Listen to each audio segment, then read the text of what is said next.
মই যে অলপ আগত কৈছিলোঁ আমাৰ ওচৰতে এটা এক্সিডেণ্ট হৈছে বুলি। এক্সিডেণ্টটোত বাপেকজনৰ মৃত্যু হৈছে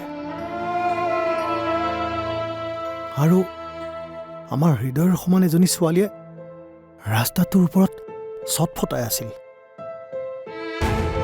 ছোৱালীজনী বোলে আৰু কোনোৱেই নাই।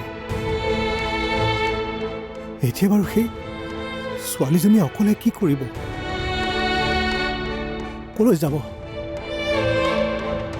চিন্তা নকৰিবা, তাইৰ একো বিপদ নহয়। ভগৱানে সকলোৰে বাবে এটা ৰাস্তা বাছি থৈছে। এতিয়াতো তাইও অনাথ হৈ গ'ল। আহিব, তাইৰ কাষলৈও কোনোবা মানুহ আহিব,